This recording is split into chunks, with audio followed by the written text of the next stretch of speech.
ಯಾವ ಜ್ಞಾನ? ಅದೇ ಯಾಕೋಬ 3 ನೋಡಿಕೋಣ. ಯಾಕೋಬ 1:5 ನೋಡಿದ ಪ್ರಿಯರೇ, ಯಾಕೋಬ 3:15 ನೋಡಿಕೋಣ.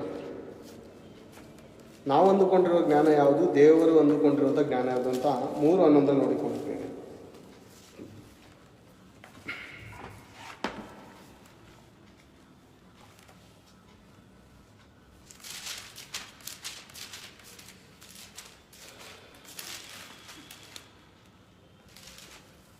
ಮೂರನ್ನೊಂದು ತಿಳಿಸಿಕೊಡ.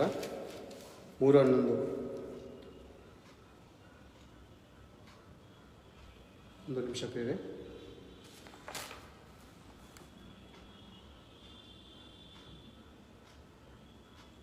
3:15 ತೆಗೆದು ನೋಡಿಕೋಣ ಪ್ರಿಯರೇ. 15ಕ್ಕೆ ಹೋಗೋಣ ಸೀದಾ. ಅದು ಮೇಲನಿಂದ ಬಂದ ಜ್ಞಾನವಲ್ಲ, ಅದು ಭೂ ಸಂಬಂಧವಾದದ್ದು, ಪ್ರಾಕೃತ ಭಾವವಾದದ್ದು, ದೆವ್ವಗಳಿಗೆ ಸಂಬಂಧಪಟ್ಟದ್ದು. ಯಾವ ಜ್ಞಾನ? ದೆವ್ವಗಳಿಗೆ ಸಂಬಂಧಪಟ್ಟದ್ದು ಅಂತ ದೇವರು ಹೇಳ್ತಾ ಇದ್ದಾರೆ. ಇದು ಯಾವ ಜ್ಞಾನ? ನೀವು ನಾವು ನಮ್ಮ ಮಕ್ಕಳಿಗೆ ಕಳಿಸುತ್ತಿರುವಂಥ ಸ್ಕೂಲು, ಕಾಲೇಜು, ಯೂನಿವರ್ಸಿಟಿಗಳ ಜ್ಞಾನ ಯಾವ ಜ್ಞಾನ ಅಂತೆ? ಇದು ಯಾವ ಜ್ಞಾನ ಅಂತೆ? ದೆವ್ವಗಳಿಗೆ ಸಂಬಂಧಪಟ್ಟಂಥ ಜ್ಞಾನ. ನಾವೇನು ಅಂದುಕೊಂಡಿದ್ದೀವಿ ಇಷ್ಟು ವರ್ಷ? ನಾವೇನಂದುಕೊಂಡಿದ್ದೀವಿ ಇಷ್ಟು ವರ್ಷ? ದೇವರ ಜ್ಞಾನ ಅಂದುಕೊಂಡಿದ್ದೀವ? ದೇವರೇ ನಮ್ಮ ಮಕ್ಕಳ ಮೇಲೆ ಬಹಳ ಕೃಪೆ ತೋರಿಸಿ ಒಬ್ಬ ಡಾಕ್ಟರ್ ಆಗಲಿ, ಒಬ್ಬ ಇಂಜಿನಿಯರ್ ಆಗಲಿ, ಒಬ್ಬ ಮಹಾಪದವಿಯನ್ನು ಪಡ್ಕೊಳ್ಳಿ, ಒಬ್ಬ ಲಾಯರ್ ಆಗಲಿ ಅಂತ ದೇವರು ಈ ಮೇಷ್ಟ್ರುಗಳನ್ನ ಆರಿಸಿಕೊಂಡಿದ್ದಾರೆ ಅಂತ ನೀವು ಅಂದ್ಕೊಂಡಿದ್ದೀರಾ? ದೇವರೇನು ಹೇಳ್ತಾ ಇದ್ದಾರೆ ಹೇಳಿ? ದೆವ್ವಗಳಿಗೆ ಸಂಬಂಧಪಟ್ಟದ್ದು ಭೂ ಸಂಬಂಧವಾದಂಥ ಜ್ಞಾನ ದೆವ್ವಗಳಿಗೆ ಸಂಬಂಧಪಟ್ಟದಂತೆ. ದೆವ್ವಗಳಿಗೆ ಸಂಬಂಧಪಟ್ಟಿದೆಯಾ? ಹೌದು ಪ್ರಿಯರೇ, ಹೌದು. ನೋಡೋಣ ವಚನದಲ್ಲಿ. ಧರ್ಮೋಪದೇಶ ಕಾಂಡ 6ನೇ ಅಧ್ಯಾಯ 6ನೇ ವಚನದಲ್ಲಿ ದೇವರೇನು ಹೇಳಿದ್ದಾರೆ ಪ್ರಿಯರೇ? ಒಂದು ಸಾರಿ ವಚನವನ್ನು ತಿರುಗಿಸಿ ಎಲ್ಲರೂ ನೋಡಿ, ಎಲ್ಲರಿಗೂ ಗೊತ್ತಿರುವಂಥ ವಚನಗಳನ್ನ ನಾನು ಹೇಳ್ತಾ ಇದ್ದೀನಿ. ನಾನು ಸಪ್ರೇಟಾಗಿ ಬರ್ಕೊಂಡು ಇವತ್ತು ದಿವಸ ಬಂದು ನಿಮ್ಮ ಮುಂದೆ ಹೇಳುತ್ತಿಲ್ಲ. ಒಂದು ವೇಳೆ ನನ್ನ ಸ್ವಕಲ್ಪಿತವಾದಂಥ ಬೋಧನೆಯನ್ನು, ಸ್ವಕಲ್ಪಿತವಾದಂಥ ವಾಕ್ಯಗಳನ್ನು ನನ್ನ ಇಷ್ಟಾನುಸಾರವಾಗಿ ನಾನು ಬೋಧನೆ ಮಾಡಿದ್ರೆ, ಗ್ರಂಥದಲ್ಲಿ ಬರೆಯಲ್ಪಟ್ಟಿದ್ದಾರಲ್ಲ ದೇವರು, ಪ್ರಕಟಣೆ ಗ್ರಂಥ 22ನೇ ಅಧ್ಯಾಯ 18ನೇ ವಚನದಲ್ಲಿ, ಇದಕ್ಕೆ ಒಂದನ್ನು ತೆಗೆದು ಹಾಕಬಾರದು, ಒಂದನ್ನು ಸೇರಿಸಬಾರದು. ಸೇರಿಸಿದ್ರೆ ಹಾಕಿದ್ರೆ ಈ ಧರ್ಮಶಾಸ್ತ್ರದಲ್ಲಿ ಇರುವಂಥ ಎಲ್ಲ ಶಾಪಗಳು ನಿಮಗೆ ಉಂಟಾಗುವು. ಶಾಪಗಳು ಬರುತ್ತೆ ಅಂತ ಹೇಳಿದ್ರಲ್ಲ, ಅದೆಲ್ಲ ನಿಮ್ಮ ಮೇಲೆ ಬರಲಿ. ನಾನು ಸ್ವೀಕಾರ ಮಾಡ್ಕೋತೀನಿ. ನಿಮಗೋಸ್ಕರ ನಾನು ಪ್ರಾಣ ಕೊಡುವುದಕ್ಕೂ ಸಿದ್ಧನಾಗಿದ್ದೇನೆ. ವಾಕ್ಯಕ್ಕನುಸಾರವಾಗಿ ನಿಮಗೋಸ್ಕರ ದೇವ್ರು ನನ್ನ ನರಕದಲ್ಲಿ ಹಾಕೋದ್ರೂ ಪರವಾಗಿಲ್ಲ. ನಾನು ಸುಳ್ಳು ಹೇಳ್ತಾ ಇದ್ದೆ, ದೇವ್ರು ನನಗೆ ನರಕಕ್ಕೆ ಆಗಲಿ. ಅನೇಕರು ಕೋರ್ಟ್ಗಳಲ್ಲಿ ನಾನು ಸತ್ಯವನ್ನೇ ಹೇಳುತ್ತೇನೆ, ಸತ್ಯವನ್ನು ಬಿಟ್ಟು ಬೇರೆಯನ್ನು ಹೇಳುವುದಿಲ್ಲ ಅಂತ ಪ್ರಮಾಣ ಮಾಡ್ತಾರೆ ಒಂದು ಗೀತಾ ಪುಸ್ತಕದಲ್ಲಿ. ನಾನು ಈ ಪುಸ್ತಕದಲ್ಲಿ ಪ್ರಮಾಣ ಮಾಡಿ ಹೇಳ್ತಾ ಇದ್ದೀನಿ, ಈ ಪುಸ್ತಕದಲ್ಲಿ ಇರುವಂಥ ವಚನಗಳು ಇದ್ದ ಹಾಗೆ ಹೇಳ್ತೀನಿ ಹೊರತು ಕಲ್ಪನೆ ಕಥೆಗಳನ್ನು ನಾನು ಏನಾದರೂ ಹೇಳಿದ್ರೆ, ಇಲ್ಲದ ವಚನಗಳನ್ನು ಇರುವ ಹಾಗೆ, ಇರುವ ವಚನಗಳನ್ನು ಇಲ್ಲದ ಹಾಗೆ ಏನಾದರೂ ಮಿಕ್ಸ್ ಮಾಡಿ ಹೇಳಿದ್ರೆ, ದೇವರು ಈ ಗ್ರಂಥದಲ್ಲಿ ಬರೆದಿರುವಂಥ ಎಲ್ಲ ಶಾಪಗಳನ್ನು ನನಗೆ ಕೊಡಲಿ. ಅರ್ಥ ಆಯ್ತಾ ಪ್ರಿಯರೇ? ಈಗ ನನ್ನ ಪ್ರಾಣವನ್ನು ಅಡ ಇಟ್ಟು ನಿಮಗೆ ಈ ಬೋಧನೆಯನ್ನು ಮಾಡ್ತಾ ಇದ್ದೀನಿ. ಅರ್ಥ ಆಯ್ತಾಯ್ತಾ ನಿಮಗೆ? ಯಾವನಾದರೂ ಬೋಧಕನು ಪ್ರೇರೆ ಸತ್ಯವಂತ ಬೋಧನೆ ಹೇಳುವವರಿದ್ದಾರೆ ಪ್ರೇರೆ. ನಾನು ಸೇವಕರು ನಾನು ಹೇಳಿಸ್ತಾ ಇಲ್ಲ, ಅವರು ನಾನು ಕೇವಲ ಮಾತಾಡೋಕ್ಕೆ ಇಷ್ಟಪಡಲ್ಲ. ಕೆಲವರು ದುಷ್ಟ ಕೆಡುಕನಿಂದ ಬಂದಿರುವಂಥ ಸೈತಾನನ ಸೇವಕರು ಇದ್ದಾರೆ, ಅವ್ರ ಬಗ್ಗೆ ನನಗೆ ನೋವಿದೆ ಪ್ರೇರೆ. ಯಾರಾದರೂ ಗ್ರಂಥವನ್ನು ಹಿಡಿದು ಅಥವಾ ಇನ್ನೊಂದು ಪ್ರಮಾಣವನ್ನು ಮಾಡಿ, ದೇವರೇ ನಾನೇನಾದರೂ ನಿಮ್ಮ ವಾಕ್ಯದಲ್ಲಿ ಇಲ್ದಿರೋ ಕಥೆಗಳನ್ನು ಏನಾದರೂ ಹೇಳಿ ಈ ಜನರನ್ನ ಮರಳು ಮಾಡಿದ್ರೆ ಇದ್ರ ಶಾಪ ಎಲ್ಲ ನಾನು ಕೊಡಪ್ಪ ಅಂತ ಯಾರಾದರೂ ಹೇಳೋದಕ್ಕೆ ಸಿದ್ಧರಾಗ್ತಾರ? ಹೇಳ್ತಾರೆ. ಆ ರೀತಿ ಹೇಳ್ಬಿಟ್ಟು ವಾಕ್ಯ ಹೇಳಬೇಕು ಪ್ರೇರೆ. ಆವಾಗ ದೇವರ ಆತ್ಮನ ನಡೆಸ್ತಾನೆ. ಅವ್ರಿಗೂ ವಾಕ್ಯ ಹೇಳೋದಕ್ಕೆ ಭಯ ಇರುತ್ತೆ. ವಾಕ್ಯದಲ್ಲಿ ಕಲ್ಪನೆ ಕಥೆಗಳನ್ನು ಹೇಳಿ ಜನರನ್ನು ಮರಳು ಮಾಡಿ ಜನ ಮಾಡೋ ಜಾತ್ರೆ ಮಾಡೋ ಅಂತ ಎಲ್ಲರಿಗೂ ಬೆಂಕಿ ಕೆರೆಗೆ ಕರೆಸಲ್ಲ ಪ್ರೇರೆ. ಅರ್ಥ ಆಯ್ತಾ? ಅರ್ಥ ಮಾಡ್ಕೊಳ್ಳೋದಕ್ಕೆ ಕಷ್ಟಪಡಿ ಪ್ರೇರೆ. ಸತ್ಯ ವಾಕ್ಯವು ಇದು ಇದೆಯೋ ಇಲ್ವೋ ಅಂತ ನೀವು ಪರಿಶೀಲನೆ ಮಾಡಬೇಕು. ಪರಿಶೀಲನೆ ಮಾಡಿ ಹೌದೋ ಇಲ್ವೋ ಅಂತ ತಿಳ್ಕೊಬೇಕು ಪ್ರೇರೆ. ಓದಿಕೋಣ. ಯಾಕೋಬ ಅದೇ 3:15 ನೋಡಿದ ಹಾಗೆ 15 ಅದು ಮೇಲಣಿಂದ ಬಂದ ಜ್ಞಾನವಲ್ಲ, ಅದು ಭೂ ಸಂಬಂಧವಾದದ್ದು, ಪ್ರಾಕೃತ ಭಾವವಾದದ್ದು, ದೆವ್ವಗಳಿಗೆ ಸಂಬಂಧಪಟ್ಟದ್ದು. ನಾವು ಓದಿದ್ದು, ನಮ್ಮ ಮಕ್ಕಳಿಗೆ ಓದಿಸ್ತಾ ಇರೋದು ಯಾವುದಕ್ಕೆ ಸಂಬಂಧಪಟ್ಟಂತೆ? ದೆವ್ವಗಳಿಗೆ ಸಂಬಂಧಪಟ್ಟದ್ದು. ಅಂದರೆ ಹೌದು ಪ್ರಿಯ, ಹೌದು. ಬೇಸಿಕ್ ಪಾಠ ತಿಳ್ಕೊಳ್ಳೋಣ ಇವತ್ತು. ಬೇಸಿಕ್ಕು ಜಾಸ್ತಿ ದೊಡ್ಡದೇ ಹೇಳಿದ್ರೆ ಅದನ್ನು ಸಹಿಸ್ಕೊಳ್ಳೋಕ್ಕಾಗುತ್ತೋ ಇಲ್ವೋ ನಮ್ಮ ಕೈಯಲ್ಲಿ. ಬೇಸಿಕ್ ಪಾಠ ಪ್ರಿಯ, ಮೊದಲನೇ UKG ಅನ್ಕೊಳ್ಳೋಣ. UKG ಆದಿಕಾಂಡದಲ್ಲಿ ನಾವು ಹೋಗೋಣ ಪ್ರಿಯ, ಆದಿಕಾಂಡದಲ್ಲಿ ಹೋಗೋಣ. ಬೇರೆ ನಮ್ಮ ಮಕ್ಕಳಿಗೆ ನಾವು ಸ್ಕೂಲ್ ಕಳಿಸ್ತೀವಲ್ಲ, ಏನು ಪಾಠ ಹೇಳ್ತಾರೆ ಪ್ರಿಯ? ಏನು ಹೇಳ್ತಾರೆ ಅಲ್ಲಿ? ಎ ಅಕ್ಷರ ತೋರಿಸಿ ಏನು ಹೇಳ್ತಾರೆ?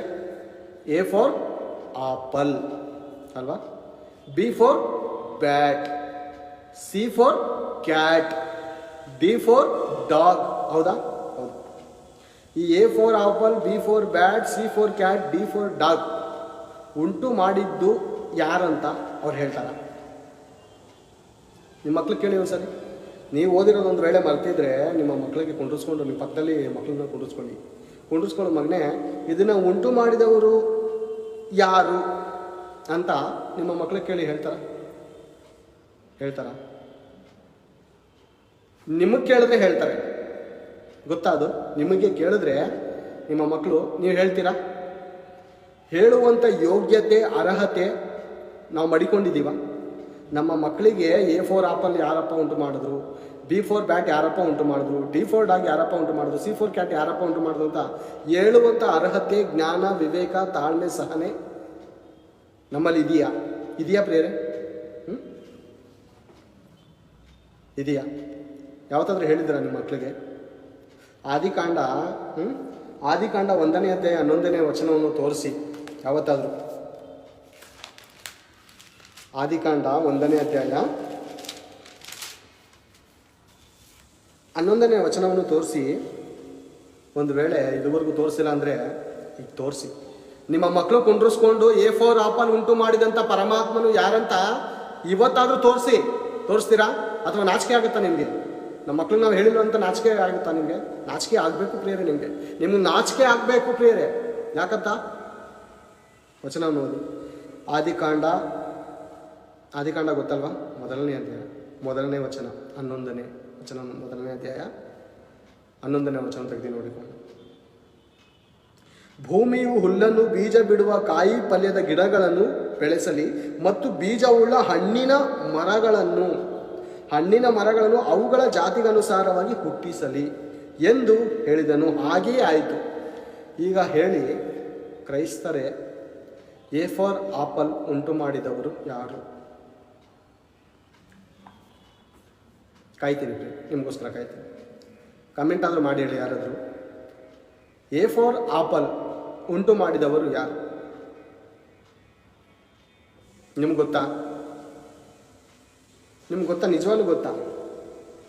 A ಫಾರ್ ಆಪಲ್ ಉಂಟು ಮಾಡಿದವರು ಯಾರಂತ ನಿಮಗೆ ಗೊತ್ತಾ? ಕ್ರೈಸ್ತರೇ, ಬಿಷಪ್ಗಳೇ, ರೆವರೆಂಡ್ಗಳೇ, A ಫಾರ್ ಆಪಲ್ ಉಂಟು ಮಾಡಿದಂಥ ದೇವರು ಯಾರಂತ ನಿನಗೆ ಗೊತ್ತಾ? ಅಥವಾ ನೀನು ಕಳಿಸುವಂಥ ಸ್ಕೂಲು ಮೇಷ್ಟ್ರುಗಳು ಗೊತ್ತಾ? ಯಾರು ಗೊತ್ತಾ ನಿಮಗೆ? ಕಣ್ಣಿದೆಯಾ? ಕಣ್ಣಿದ್ದು ಒಳ್ಳೆಯದನ್ನು ಕಾಣ್ತಾ ಇದ್ದೀರಾ? ಕಿವಿ ಇದ್ದು ಒಳ್ಳೆಯದನ್ನು ಕೇಳ್ತಾ ಇದ್ದೀರಾ? ಒಂದು ವೇಳೆ ಕಿವಿ ಇದ್ದರೆ ಈ ಮಾತುಗಳನ್ನು ಗ್ರಹಿಸಿರಿ. A ಫಾರ್ ಉಂಟು ಮಾಡಿದ್ದು ಆಪಲ್ ಯಾರು ಅಂತ ನಿಮಗೆ ಗೊತ್ತಲ್ವಾ? ಗೊತ್ತಾ ಯಾರಂತ? ಮೇಷ್ಟ್ರು ಗೊತ್ತಾ? ನಿಮ್ಗೆ ಗೊತ್ತಾ? ತಂದೆಯಾದ ಪರಮಾತ್ಮನು A ಫಾರ್ ಆಪಲ್ ಉಂಟು ಮಾಡಿದನು ಅಂತ ಆದಿಕಾಂಡ 1ನೇ ಅಧ್ಯಾಯ 11ನೇ ವಚನದಲ್ಲಿ ಬರೆದಿರುವಾಗ ನಿನ್ನ ಮಕ್ಕಳಿಗೆ ಲೋಕದ ಹುಚ್ಚು ಜ್ಞಾನವನ್ನು ಕಲಿಸಲು ಸ್ಕೂಲ್ಗಳಿಗೆ ಕಳಿಸ್ತಾ ಇದೆಯಲ್ಲ, ನಿನಗೇನಾದರೂ ಬುದ್ಧಿ ಇದೆಯಾ ಅಥವಾ ಲದ್ದಿ ಇದೆಯಾ? ಎಂಥವ್ರು ಕಳಿಸ್ಬೇಕು ಸ್ಕೂಲ್ಗೆ? ಅದು ನಾನು ಹೇಳ್ತೀನಿ ಪ್ರೇರೆ, ಅದನ್ನು ನಾನು ಹೇಳ್ತೀನಿ ಕಡೆಯಲ್ಲಿ. A ಫಾರ್ ಆಪಲ್ ಉಂಟು ಮಾಡಿದವರಂತ ದೇವರು ನಿನಗೆ ಗೊತ್ತಿರುವಾಗ ಗೊತ್ತಾ?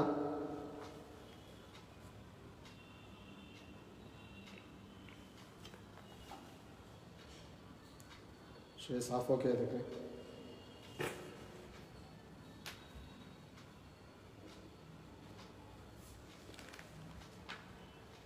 ಬೆಳ್ಳ ತೊಡಗಿ ಆಫ್ ಆಗಿತ್ತು, ಗಮನ ಕೊಡಿ ಈ ಕಡೆ. ಓಕೆ ಪ್ರೇರೆ, ಇಂಟರ್ನೆಟ್ ಇಶ್ಯೂ ಆಗಿತ್ತು. ಎ ಫಾರ್ ಆಪಲ್ ಉಂಟು ಮಾಡಿದ್ದಾರೆ ಅಂತ ಗೊತ್ತಲ್ಲ ಪ್ರೇರೆ, ಆದಿಕಾಂಡ 1ನೇ ಅಧ್ಯಾಯ 11ನೇ ವಚನದಲ್ಲಿ. ಬಿ ಫಾರ್ ಬ್ಯಾಟ್, ನಮ್ಮ ಕಣ್ಣುಗಳನ್ನು ತೆರೆದು ಅದೇ ವಚನದ ಮೇಲೆ ಗಮನ ಇಟ್ಟು ಓದೋಣ. ಅದೇ 1ನೇ ಅಧ್ಯಾಯ 11ನೇ ವಚನ. ಭೂಮಿಯು ಹುಲ್ಲನ್ನು, ಬೀಜ ಬಿಡುವ ಕಾಯಿ ಪಲ್ಯದ ಗಿಡಗಳನ್ನು ಬೆಳೆಸಲಿ ಮತ್ತು ಬೀಜವುಳ್ಳ ಹಣ್ಣಿನ ಮರಗಳನ್ನು ಅವುಗಳ ಜಾತಿಗನುಸಾರವಾಗಿ ಬೆಳೆಸಲಿ ಎಂದು ಹೇಳಿದನು. ಬ್ಯಾಟ್ ಯಂತ್ರದಿಂದ ತಯಾರಾಗುತ್ತೆ. ಬ್ಯಾಟ್ ನಿಮ್ಮ ಮಕ್ಕಳಿಗೆ ಕ್ರಿಕೆಟ್ ಆಟ ಕಳಿಸ್ತಾರಲ್ಲ, ಆ ಬ್ಯಾಟ್ ಉಂಟು ಮಾಡಿದ್ದು ಯಾರು ಅಂತ ಮೇಷ್ಟ್ರು ಗೊತ್ತಾ, ಅಥವಾ ಕ್ರೈಸ್ತಳೆ, ಕ್ರೈಸ್ತ ಸಹೋದರನೇ, ಕ್ರೈಸ್ತ ಸಹೋದರಿಯೇ, ಕ್ರೈಸ್ತ ತಾಯಿಯೇ, ಕ್ರೈಸ್ತ ತಂದೆಯೇ, ನಿನಗೆ ಗೊತ್ತಾ? ನೀನು ಕಳಿಸುವಂಥ ಮೇಷ್ಟ್ರು ಗೊತ್ತಾ? ಯಾರು ಗೊತ್ತು? ಬಿ ಫಾರ್ ಬ್ಯಾಟ್ ಉಂಟು ಮಾಡಿದ ಯಾರು? ತಂದೆ ಆದ ಪರಮಾತ್ಮನು, ಯೆಹೋವನು ಯೇಸು ಕ್ರಿಸ್ತನ ಮೂಲಕ ಉಂಟು ಮಾಡುತ್ತಿದ್ದಾನೆ. ಹೌದಾ? ಕಣ್ಣು ತೆರೆದು, ನಿಮ್ಮ ಕಣ್ಣುಗಳನ್ನು ತೆರೆದು ವಚನವನ್ನು ನೋಡಿರಿ. ಹಣ್ಣಿನ ಮರಗಳನ್ನು ಅವುಗಳ ಜಾತಿಗನುಸಾರವಾಗಿ ಹುಟ್ಟಿಸಲಿ ಎಂದು ಹೇಳಿದನು. ಹಾಗೆಯೇ ಆಯಿತು. ಹೇಳಿದ ತಕ್ಷಣ ಆಯ್ತಾ? ಹೌದು, ಆಯಿತು. ಮತ್ತೆ ನಾವು ಮೇಷ್ಟು ಗೊತ್ತಾ ಪ್ರೇರಿ? ವಿಷಯ ಗೊತ್ತಿಲ್ಲ ಪ್ರೇರಿ. ಸಿ ಫಾರ್ ಕ್ಯಾಟ್ ಯಾರು ಉಂಟು ಮಾಡೋದು ಅಂತ ಗೊತ್ತಾ? ಬೆಕ್ಕು. ಬೆಕ್ಕನ್ನ ಭಾಳ ಜನ ಪ್ರೀತಿಸ್ತಾ ಇರ್ತಾರೆ, ಓಕೆನಾ? ಬೆಕ್ಕನ್ನ ಯಾರು ಉಂಟು ಮಾಡ್ತಾರೆ ಅಂತ ಗೊತ್ತಾ? ನೋಡಿಕೊಳ್ಳೋಣ. ಆದಿಕಾಂಡ 1ನೇ ಅಧ್ಯಾಯ 24ನೇ ವಚನವನ್ನು ತೆಗೆದು ನೋಡಿಕೊಳ್ಳೋಣ.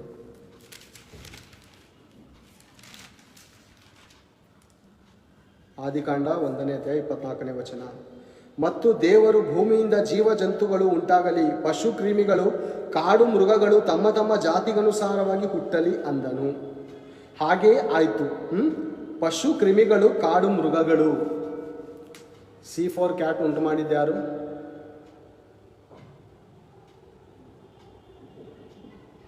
ನಿಮಗೆ ಗೊತ್ತಾ? ನಿಮ್ಮ ಮೇಷ್ಟ್ರು ಗೊತ್ತಾ? ನಿಮ್ಮ ಮಕ್ಕಳು ಮೇಷ್ಟ್ರು? ಓಲಿ, ನೀವು ಸ್ಕೂಲು ಕಾಲೇಜ್ಗಳಲ್ಲಿ ಓದಿ ಬಂದಿದ್ದೀರಾ, ನಿಮ್ಮ ಮೇಷ್ಟ್ರು ಗೊತ್ತಾ? ಸಿ ಫಾರ್ ಕ್ಯಾಟ್ ಉಂಟು ಮಾಡಿದ ಯಾರಂತ ನಿಮ್ಗೆ ಗೊತ್ತಾ, ಅಥವಾ ಮೇಷ್ಟ್ರು ಗೊತ್ತಾ? ಡಿ ಫಾರ್ ಡಾಗ್ ನೋಡ್ತೀರಾ? D for dog. ಅದರಲ್ಲೇ ಇದೆ. ಅದರಲ್ಲೇ ಇದೆ ಪಶು ಕ್ರಿಮಿಗಳು, ಭೂಜಂತುಗಳು. ಇನ್ನೊಂದ್ಸರಿ ಓದ್ತೀನಿ ನಿಮಗೋಸ್ಕರ. ಪಶು ಕ್ರಿಮಿಗಳು, ಕಾಡು ಮೃಗಗಳು ತಮ್ಮ ತಮ್ಮ ಜಾತಿಗನುಸಾರವಾಗಿ ಹುಟ್ಟಲಿ. ಕಾಡು ಮೃಗಗಳು. ಪ್ರಪಂಚ ಎಲ್ಲ ಆವಾಗ ಕಾಡನ್ ಥರನೇ ಇತ್ತು ಪ್ರೇರೆ. ಇದರಲ್ಲಿ ಒಂದು ನಾಯಿನೂ ಮೃಗ ಥರನೇ, ಬೆಕ್ಕೂ ಮೃಗ ಥರನೇ. ಮನುಷ್ಯರಲ್ಲಿ ಬಂದಾಗ ಕ್ಷಮಿಸಿ ಪ್ರೇರೆ, ಇಂಟರ್ನೆಟ್ಟು ಖಾಲಿಯಾದ ಕಾರಣಕ್ಕೆ ಫೇಸ್ಬುಕ್ ಲೈವ್ ಅರ್ಥಾಂತರದಲ್ಲಿ ಆಫ್ ಆಗಿತ್ತು. ಓಕೆ, ಪ್ರಾರಂಭ ಮಾಡಿಕೊಳ್ಳೋಣ ಪ್ರೇರೆ. C for dog, D for C for cat, D for dog ಉಂಟು ಮಾಡಿದ ಯಾರು ಪ್ರೇರೆ? ಅರ್ಥ ಮಾಡಿಕೊಳ್ಳಿ. ಯಾರು ಗೊತ್ತಿಲ್ಲ ನಿಮಗೆ? ಮತ್ತು ಯಾಕೆ ಮತ್ತೆ ಯಾಕೆ ಪ್ರೇರೆ ನಿಮ್ಮ ಮಕ್ಕಳ ಜೀವನವನ್ನು ನಿಮ್ಮ ಕೈಯಿಂದ ಸರ್ವನಾಶ ಮಾಡ್ತಾ ಇದ್ದೀರಾ? ನಿಮ್ಮ ಮಕ್ಕಳ ಜೀವನವನ್ನು ನಿಮ್ಮ ಕೈಯಿಂದನೇ ಸರ್ವನಾಶ ಮಾಡ್ತಾ ಇದ್ದೀರಾ. ಸ್ಕೂಲು ಕಾಲೇಜುಗಳಿಗೆ ಕಳಿಸಿ ಪ್ರೇರೆ. ಒಂದು ವೇಳೆ ಮನೆ ಕುಟುಂಬದಲ್ಲಿ ಹೋರಾಟ ಇರ್ಬೋದು ಪ್ರೇರೆ. ಒಂದು ಕಡೆ ಹೆಂಡತಿ ನಂಬಿದರೆ ಗಂಡ ನಂಬಿರುವಲ್ಲ ಪ್ರೇರೆ. ಒಂದು ಕಡೆ ಹೆಂಡತಿ ನಂಬಿದರೆ ಗಂಡ ನಂಬಿರುವುದಿಲ್ಲ. ನೀವು ತಿಳಿದಂಥ ಈ ಜ್ಞಾನವನ್ನು ನೀವು ನಿಮ್ಮ ಮಕ್ಕಳಿಗೆ ನೀವು ಸ್ಕೂಲು ಕಾಲೇಜ್ಗಳಿಗೆ ಕಳಿಸ್ತೇ ಹೋದಾಗ, ಒಂದು ವೇಳೆ ಅವರು ನಾನು ಡೈವರ್ಸ್ ಕೊಡ್ತೀನಿ, ನಿನ್ನ ಸಹವಾಸ ನನಗೆ ಬೇಡ, ನನ್ನ ಮಕ್ಕಳಿಗೆ ನಾನು ದೊಡ್ಡ ಪೊಸಿಷನಲ್ಲಿ ನಿಲ್ಲಿಸಬೇಕು, ಈ ಲೋಕದ ಜ್ಞಾನದಲ್ಲಿ ಬೆಳೆಸ್ಬೇಕು ಅಂದ್ಕೊಂಡಿದ್ರೆ, ಅಂಥ ಪರಿಸ್ಥಿತಿ ಇದ್ದರೆ ಪರವಾಗಿಲ್ಲ ಪ್ರೇರೆ. ಯಾಕಂದರೆ ಆತನಿಗೆ ಗೊತ್ತಿಲ್ಲ, ತಿಳುವಳಿಕೆ ಇಲ್ಲ. ಕೆಲವು ಟೈಮ್ ಬಲಹೀನರ ಜೊತೆ ಇದ್ದು ನಾವು ಬಲಹೀನರಾಗಿ ನಡೆದುಕೊಳ್ಬೇಕಾಗುತ್ತೆ. ಹೌದು ಪ್ರೇರೆ. ಹಾಗೆ ಗಂಡ ನಂಬಿದ್ದು ಹೆಂಡತಿ ನಂಬದೆ, ಒಂದು ವೇಳೆ ನಾವು ತಿಳಿದಂಥ ಜ್ಞಾನ ನಮ್ಮ ಮಕ್ಕಳಿಗೆ ಹೇಳಿ, ಸ್ಕೂಲು ಕಾಲೇಜುಗಳಲ್ಲಿ ಯಾವ ಜ್ಞಾನ ಇಲ್ಲಪ್ಪ, ಅಲ್ಲಿ ಹೋದವರು ತುಂಬ ಕೆಟ್ಟು ಹೋಗ್ತಾ ಇದ್ದಾರೆ. ಸ್ಕೂಲು ಕಾಲೇಜ್ಗೆ ಹೋಗುವಂಥ ಮಕ್ಕಳುಗಳು ಕಾಂಡಮ್ಸ್ಗಳನ್ನು ಮತ್ತು ಡ್ರಿಂಕ್ಸ್ ಬಾಟಲ್ಗಳನ್ನು ತೆಗೆದುಕೊಂಡು ಹೋಗುವಂಥ, ಸಿಗರೆಟ್ ಪ್ಯಾಕ್ಗಳನ್ನು ತೆಗೆದುಕೊಂಡು ಹೋಗುವಂಥ ನೀಚ ಸ್ಥಿತಿಗೆ ಬಂದಿದ್ದಾರಂತ ನಿಮ್ಮ ತಾಯಿಗೆ ಗೊತ್ತಿಲ್ಲಪ್ಪ, ಅಥವಾ ನಿಮ್ಮ ತಂದೆಗೆ ಗೊತ್ತಿಲ್ಲಪ್ಪ. ಒಂದು ವೇಳೆ ನಾನು ಈ ವಿಚಾರವನ್ನು ಕುರಿತು ಅವ್ರ ಹತ್ರ ಮಾತಾಡಿದ್ರೆ ಡೈವರ್ಸ್ ಗಂಟ ವಿಷಯ ಹೋಗುತ್ತೆ ಅನ್ನೋ ಪರಿಸ್ಥಿತಿ ಇದ್ದರೆ ಒಂದು ವೇಳೆ ಕಳಿಸಿದ್ರೆ ಪರವಾಗಿಲ್ಲ ಬೇಡ. ಮನೆ ಕುಟುಂಬವಲ್ಲ, ದೇವರ ಜ್ಞಾನವನ್ನು, ದೇವರ ತಿಳುವಳಿಕೆಯನ್ನು, ದೇವರ ಆಲೋಚನೆಯನ್ನು ಇರುವಂಥ ನೀವು ದೇವರ ಆಲೋಚನೆಯಲ್ಲಿ ದೆವ್ವದ ಆಲೋಚನೆ ಇರುವುದು. ಹೊಟ್ಟೆಗೋಸ್ಕರ ಮಗನೇ ನಾನು ದುಡ್ದಿದ್ದೀನಿ, ಓದಿದ್ದೀನಿ, ನೀನು ಓದು, ನಿನ್ನ ಜೀವನವನ್ನು ಹಾಳು ಮಾಡ್ಕೊ, ನೀನು ಓದು. ಹೊಟ್ಟೆಗೋಸ್ಕರನೇ. ಏನಕ್ಕೋಸ್ಕರ? ಗೇಣುದ್ದ ಹೊಟ್ಟೆಗೋಸ್ಕರ ಪ್ರೇರೆ. ಕೋಟಿ ವಿದ್ಯೆ ಎಂತಕ್ಕೋಸ್ಕರ? ಗೇಣುದ್ದ ಹೊಟ್ಟೆ, ಗೇಣೆ ಉದ್ದ ಹೊಟ್ಟೆ ಸಾಕೋಕ್ಕೋಸ್ಕರ. ದೇವ್ರ ಕೆಲಸ ಮಾಡೋದಕ್ಕೋಸ್ಕರ ಅನ್ಕೊಂಡಿಲ್ಲ ಇಲ್ಲ ಪ್ರಿಯ. ದೇವರು ಎಷ್ಟು ಅದ್ಭುತವಾಗಿ ವಚನದಲ್ಲಿ ಬರೆಸಿದ್ದಾನೆ. ಎ ಫಾರ್ ಆಪಲ್ ನಾನು ಉಂಟು ಮಾಡಿದ್ದೀನಿ ಅನ್ಕೊಂಡ್ರು ನಿಮಗೋಸ್ಕರ, ಅದು ಮೇಷ್ಟು ಗೊತ್ತಿಲ್ಲ. ಅಲ್ಲಿ ಕಳಿಸಿ ಏನು ಮಾಡ್ತೀರಾ? ಬಿ ಫಾರ್ ಬ್ಯಾಟ್ ಆಗಿರ್ಬೋದು, ಬಿ ಫಾರ್ ಬಾಯ್ ಆಗಿರ್ಬೋದು, ನಿಮ್ಮನ್ನು ಉಂಟು ಮಾಡಿದ್ದನ್ನು ನಾವು SLC ಪಾಠಗಳಲ್ಲಿ ಏನು ಬರುತ್ತೆ ಗೊತ್ತಾ ಪ್ರೇರೆ? ಮಂಗನಿಂದ ಮಾನವ. ಚಾರ್ಲಿಸ್ ಡಾರ್ವಿನ್ ಹೇಳಿರುವಂಥ ಮಾತು ಬೋಧನೆಗಳಾಗಿ ನಡೀತಾ ಇದೆ ಪ್ರೇರೆ, ಗೊತ್ತಾ ನಿಮಗೆ? ಮಂಗನಿಂದ ಮಾನವನ. ಹಾಗಾದರೆ ಈಗಿರುವಂಥ ಮಂಗಗಳಿಗೆ, ಈಗಿರುವಂಥ ಮನುಷ್ಯರುಗಳಿಗೆ ಯಾಕೆ ಬಾಲ ಬರ್ತಾ ಇಲ್ಲ? ಚಾರ್ಲಿಸ್ ಡಾರ್ವಿನ್ ಯಾರು ಗೊತ್ತಾ? ಕ್ರೈಸ್ತನು ಪ್ರೇರೆ. ಹೆಸರಲ್ಲೇ ಗೊತ್ತಾಗುತ್ತೆ. ಚಾರ್ಲಿಸ್ ಡಾರ್ವಿನ್ ಅವರ ದೇಶದವನು ಏನು ಬೋಧನೆ ಮಾಡಿದ್ದಾನೆ? ಮಂಗನಿಂದ ಮಾನವ. ಅಂದರೆ ನಾವು ಹೇಗೆ ಕ್ರೈಸ್ತರು ಇದನ್ನ ಕುರುಡರಾಗಿ ಕೂತಿದ್ದೀವೋ, ಅದೇ ರೀತಿ ಅವನು ಕುರುಡನಾಗಿ ಸತ್ಯವೇದ ಗ್ರಂಥ ಬೈಬಲನ್ನು ಓದದೆ ಆ ಮಂಗನು ಸಹ ಏನು ಮಾಡಿದಾನೆ ಹೇಳಿ? ಓದಿಲ್ಲ ಪ್ರಿಯರೇ. ಆದಿಕಾಂಡ 1ನೇ ಅಧ್ಯಾಯ 26ನೇ ವಚನ ಓದಿಲ್ಲ. ಕ್ರೈಸ್ತನು ಅಂತ ಹೆಸರು, ಕ್ರೈಸ್ತನು, ಹುಟ್ಟು ಕ್ರೈಸ್ತನು, ನನ್ನ ತಂದೆ ತಾತಂದಿರು ಕ್ರೈಸ್ತರು ಅಂದುಕೊಂಡಂಥ ಚಾರ್ಲ್ಸ್ ಡಾರ್ವಿನ್ ಕೂಡ 1ನೇ ಅಧ್ಯಾಯ 26ನೇ ವಚನ. ಆಮೇಲೆ ದೇವರು ನಮ್ಮ ಸ್ವರೂಪದಲ್ಲಿ ನಮ್ಮ ಹೋಲಿಕೆಗೆ ಸರಿಯಾಗಿ ಮನುಷ್ಯರನ್ನು ಉಂಟು ಮಾಡಿದನು. ಈ ವಿಷಯ ನಿನಗೆ ಗೊತ್ತಾ ಕ್ರೈಸ್ತನೇ, ಅಥವಾ ಎಷ್ಟು ಗೊತ್ತಾ? ದೇವರು ತನ್ನ ಸ್ವರೂಪದಲ್ಲಿ ನಮ್ಮನ್ನು ಉಂಟು ಮಾಡಿದ ಅಂತ ನಿಮಗೆ ಗೊತ್ತಾ, ಅಥವಾ ಮೇಷ್ಟು ಗೊತ್ತಾ? ಕ್ವಶನ್ ನಿಮ್ಗೆ ಗೊತ್ತಾ? ಗೊತ್ತಿರೋ ನಿಮ್ಮ ಮಕ್ಳಿಗೆ ಯಾಕೆ ಹೇಳ್ತಾ ಇಲ್ಲ? ಪ್ರತಿಯೊಂದು ಉಂಟು ಮಾಡಿದ್ದು ಯಾರು ಅಂತ ಸತ್ಯವೇದ ಗ್ರಂಥದಲ್ಲಿ ಬರೆದಿದ್ರು. ಇದನ್ನು ಜ್ವರ ಬಂದಾಗ ತಲೆ ಕೆಳಗಡೆ, ವರ್ಷಕ್ಕೊಂದ್ಸಾರಿ ಕೈಯಲ್ಲಿ, ಬ್ಯಾಗಲ್ಲಿ, ಎಲ್ಲೋ ಒಂದು ಕಡೆ ಎತ್ತು ಮಡಗಿ ಕೇವಲ ನಾಮಕಾರ್ಥ ಕ್ರೈಸ್ತರಾಗಿ ಬದುಕುತ್ತಿರುವಂಥ ಕಳ್ಳ ಭಕ್ತರಿಗೆ ಹೇಳುವಂಥ ಮಾತು ಈ ಗ್ರಂಥದಲ್ಲಿ ತಂದೆಯಾದ ದೇವರು ಸಕಲವನ್ನು ಸಕಲ ವಿಧವಾಗಿ ಎಷ್ಟು ದಿನಗಳಲ್ಲಿ ಉಂಟು ಮಾಡಿದನಂತ ಬರ್ದಿ. ಸಾರಿ ಪ್ರೇರೆ, ಅನೇಕ ನೆಟ್ವರ್ಕ್ ಇಶ್ಯೂಗಳು ನಡೀತಾ ಇದೆ. ನೋಡಿ ಪ್ರೇರೆ, ಈಗಿನ ಕಾಲದ ಸೇವಕರುಗಳು, ನಿಮ್ಮ ಮಕ್ಕಳುಗಳು ಡಾಕ್ಟರ್ಗಳಾಗಲಿ, ಇಂಜಿನಿಯರ್ಗಳಾಗಲಿ, ಒಳ್ಳೆ ಸಂಪಾದನೆ ಮಾಡಲಿ, ದಶಮ ಭಾಗ ನನಗೆ ಅವನು 1 ಲಕ್ಷ ಸ್ಯಾಲ್ರಿ ತೊಗೊಂಡ್ರೆ ನನಗೆ ತಿಂಗಳಿಗೆ ಎಷ್ಟು ಬರಬೇಕು? 10,000 ರೂಪಾಯಿ ಬರಬೇಕು.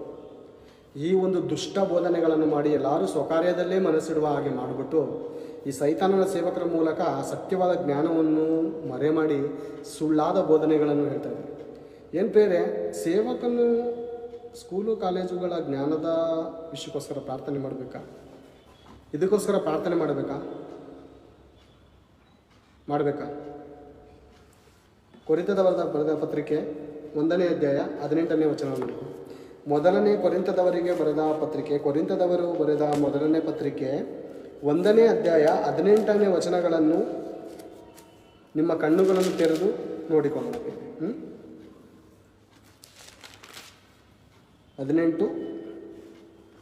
18ನೇ ವಚನ, ಮೊದಲನೇ ಕೊರಿಂಥ ಬರೆದ ಪತ್ರಿಕೆ 1ನೇ ಅಧ್ಯಾಯ 18ನೇ ವಚನ, 19ರಿಂದ ಓದಿಕೊಳ್ಳಬೇಕು. ಜ್ಞಾನಿಗಳ ಜ್ಞಾನವನ್ನು ನಾಶ ಮಾಡುವೆನು, ವಿವೇಕಿಗಳ ವಿವೇಕವನ್ನು ನಿರಾಕರಿಸುವೆನು.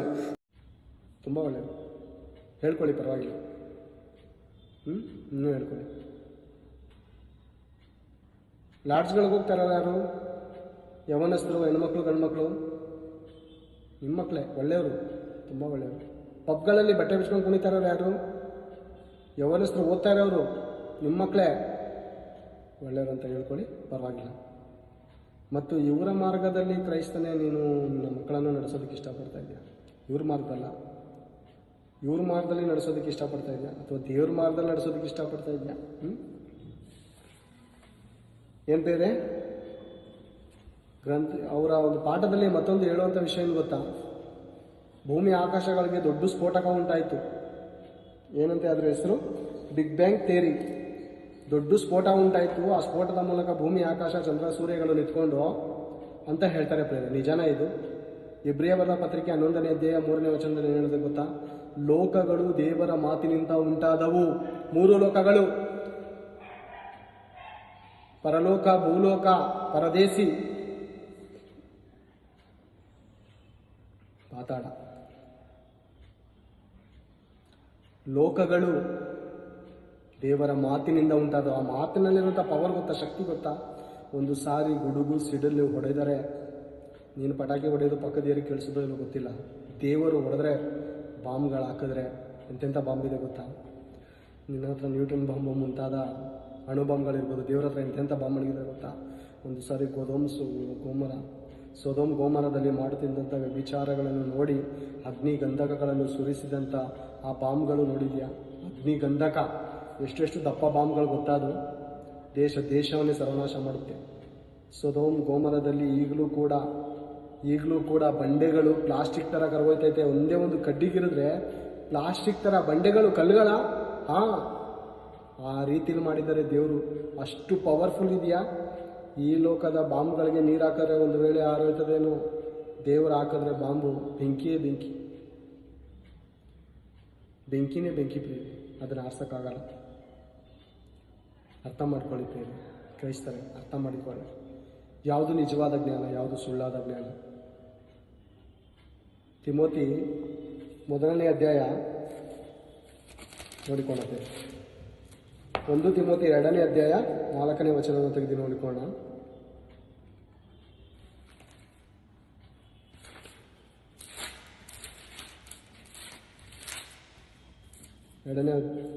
1 ತಿಮೋತಿ 2ನೇ ಅಧ್ಯಾಯ 4ನೇ ವಚನ 3ರಿಂದ ಓದಿಕೊಳ್ಳೋಣ. ಹಾಗೆ ಮಾಡುವುದು ನಮ್ಮ ರಕ್ಷಕನಾದ ದೇವರ ಸನ್ನಿಧಿಯಲ್ಲಿ ಮೆಚ್ಚುಗೆಯಾಗಿಯೂ ಯೋಗ್ಯವಾಗಿಯೂ ಅದೇ. ಎಲ್ಲ ಮನುಷ್ಯರು ರಕ್ಷಣೆಯನ್ನು ಹೊಂದಿ ಸತ್ಯದ ಜ್ಞಾನಕ್ಕೆ ಸೇರಬೇಕೆಂಬುದು ಆತನ ಚಿತ್ತವಾಗಿದೆ. ಸತ್ಯದ ಜ್ಞಾನ ಸತ್ಯವೇದ ಗ್ರಂಥದಲ್ಲಿದೆ. ಇದನ್ನು ಮಂಕು ಮಾಡಿ ಮರಳು ಮಾಡಿ ಸೈತಾನನು ನೀನು ಡಾಕ್ಟರ್ ಆಗು, ಇಂಜಿನಿಯರ್ ಆಗು, ದೊಡ್ಡ ಪದವಿಯಲ್ಲಿ ಸೇರುವಂತ ಪ್ರತಿಯೊಬ್ಬರನ್ನು ಮರಳು ಮಾಡಿದ್ದಾನೆ. ನೀನು ಬದುಕಿರೋವರೆಗೂ ಸತ್ಯ ತಿಳ್ಕೋಬಾರ್ದು, ನೀನು ಬದುಕಿರೋವರೆಗೂ ದೇವರು ಯಾರಂತ ತಿಳ್ಕೋಬಾರ್ದು, ದೇವರು ಯಾರಂತ ನೀನು ತಿಳ್ಕೋಬಾರ್ದು ಅನ್ನೋದೇ ಆ ವಿಲೇನನ ಉದ್ದೇಶ. ಆ ಯೂನಿವರ್ಸಲ್ ವಿಲನನ ಉದ್ದೇಶ ಏನು ಗೊತ್ತಾ, ನೀನು ಬದುಕಿರೋವರೆಗೂ ಮರಳುತನವು ನಿನ್ನ ಮನಸ್ಸನ್ನು ಹಿಡಿದಿರುವುದು, ಆಮೇಲೆ ಪ್ರೇತ ಲೋಕವೇ ಗತಿ ಅಂತೆ ಪ್ರೇಮ. ನಮ್ಗೇನು ಗೊತ್ತೇ ಜ್ಞಾನಹೀನರಾಗಿ ಹೋದ್ರೆ ಏನು ಗೊತ್ತಾ, ದೇವ್ರ ವಾಕ್ಯ ಏನಿರುತ್ತೆ ಗೊತ್ತಾ, ಮೂಢರು ತನ್ನ ಉದಾಸೀನತೆಯಿಂದಲೇ ಹತರಾಗುವರು. ಈ ದಿನ ಮಕ್ಕಳನ್ನು ಓದಿಸ್ಬೇಕು, ದೊಡ್ಡ ವ್ಯಕ್ತಿಯಾಗಿ ಮಾಡಬೇಕೆಂದು ಹೊರಗಡೆ ಕಳಿಸ್ತಾ ಇರುವಂಥ ತಂದೆ ತಾಯಿಗಳೇ, ನೀವು ಇಲ್ಲಿ ಯಾವುದು ವೃದ್ಧಾಶ್ರಮಕ್ಕೆ ಸೇರ್ತಾ ಇದ್ದೀರಾ ನೀವು, ಅಥವಾ ಮನೇಲಿ ಒಂಟಿ ಜೀವನ, ಎಂಥ ಜೀವನ ಜೀವಿಸ್ತಾ ಇದ್ದೀರಾ ನೀವು.